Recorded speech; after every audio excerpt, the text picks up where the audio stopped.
Hi guys, ഇതെൻ്റെ നെയ്ബറിൻ്റെ വീട്ടിൽ പോയപ്പോൾ അവരെനിക്ക് സ്നേഹത്തോടെ തന്ന മാങ്ങയാണ് കേട്ടോ. അപ്പോൾ ഇത് കണ്ടോ, ഇത് ഏതാ ഇനമെന്ന് എനിക്കറിയത്തില്ല. ഒരു കൈ നിറച്ചുണ്ട്.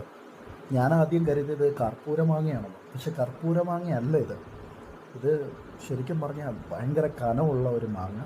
ഇതിൻ്റെ പേരറിയാവുന്നവരുണ്ടെങ്കിൽ ഒന്ന് പറഞ്ഞാട്ടെ, ഇത് ഏതാ ഇനം, എന്താ സംഭവം എന്നുള്ളത്. അപ്പോൾ ഇത് പഴുപ്പിച്ച് തിന്നാൻ പറ്റത്തില്ലെന്നുള്ളതാണ് എന്നോട് എൻ്റെ എന്താ പറയുക നെയ്ബർ പറഞ്ഞത്. പച്ചയ്ക്ക് കഴിക്കാം. അപ്പോൾ ഞാനിത് കഴിച്ചിട്ടില്ല. ഞാനൊന്ന് കഴുകി വൃത്തിയാക്കി ഒന്ന് മുറിച്ചതിന് ശേഷം ഞാൻ നിങ്ങളോട് കഴിച്ച് നോക്കിയിട്ട് അതിൻ്റെ രുചി എന്താണെന്നുള്ളത് പറഞ്ഞുതരാം കേട്ടോ. അതേപോലെ തന്നെ എൻ്റെ കയ്യിൽ മറ്റൊരു മാങ്ങയുണ്ട്. ഇതാണ് സാധനം. ഇതിൻ്റെ പേരെനിക്കറിയത്തില്ല, പക്ഷേ ഇത് മരത്തിൽ നിന്ന് തന്നെ പഴുക്കുന്നൊരു മാങ്ങയാണ്. നല്ല ടേസ്റ്റാണ്, ഒപ്പം നല്ല അടിപൊളി മണവുമാണ്.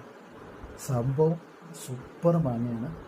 അപ്പം ഞാൻ ഇതിനു മുമ്പിട്ട് ഇതൊരു പ്രാവശ്യം കഴിച്ചിട്ടുണ്ട്, എനിക്കിഷ്ടപ്പെട്ടു. അപ്പോൾ ഇന്നിങ്ങനെ നിൽക്കുന്ന കണ്ടപ്പോൾ ഞാൻ ജസ്റ്റ് കയറി ചെന്ന് ചോദിച്ചപ്പോൾ എനിക്ക് കുറച്ച് മാങ്ങ തന്നെ കേട്ടോ. അപ്പോൾ ഇതാണ് കേട്ടോ, ഇതാണ് ഇപ്പോൾ തമ്മിലുള്ള ആ വലിപ്പ വ്യത്യാസം. ഞാൻ കഴുകി വൃത്തിയാക്കിയതിന് ശേഷം കൊണ്ടുവന്നേണ്ടോ.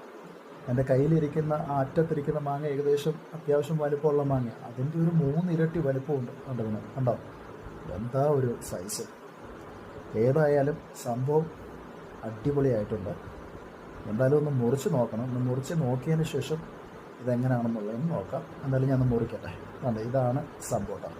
മുറിക്കുകയാണേ. അപ്പോൾ എൻ്റെ തണ്ട് ചെത്തിക്കളഞ്ഞ് എന്തൊരു ടൈറ്റ് സംഭവം. തടിമാരിയുണ്ട്. മുറിഞ്ഞു കിട്ടി. ഒരു പീസ് എടുത്ത് നോക്കേ. എന്തൊരു തടിയത്. കഴിച്ചിട്ട് ഒരു ചെറിയൊരു പുളി, എന്താ വെച്ചാൽ വലിയ പുളിയല്ല, എന്നാൽ അതൊരു മധുരമുള്ള സംഭവമല്ല. ഒരുമാതിരി ഒരു പുളിയും മധുരം ഒന്നും അല്ലാത്ത പോലെ ഒരവസ്ഥ. കഴിക്കാം, അത്ര തന്നെ. ഇതിൻ്റെ അകത്തൊരു ചെറുതായിട്ട് ഈച്ച കുത്തിയിട്ട് ഇത് വരുന്നുണ്ട്, ഒരു കേട് വരുന്നുണ്ട്. ആ ഈച്ച കുത്തിയതാണെന്ന് തോന്നുന്നു. ഇത് നമ്മുടെ മറ്റേ മാങ്ങ നല്ല സൂപ്പർ ടേസ്റ്റ് കേട്ടോ. ഇന്ന് മുറിച്ചു. സംഭവം അടിപൊളിയായിട്ട് പഴുത്തിട്ടുണ്ട് കേട്ടോ. കണ്ടോ, അതിനകത്തും നായിച്ച കുത്തിയിട്ട് ലേശം കേടുണ്ട്. ആ ഭാഗം ഒന്ന് ചെത്തിക്കളയാം. ഇനിയുള്ളത് കുഴപ്പമില്ല, അത്യാവശ്യം സൂപ്പറാണ്. നല്ല കളറൊക്കെ വെച്ച് അടിപൊളി മണമാണ്. സൂപ്പർ. കഴിച്ച് നോക്കാം.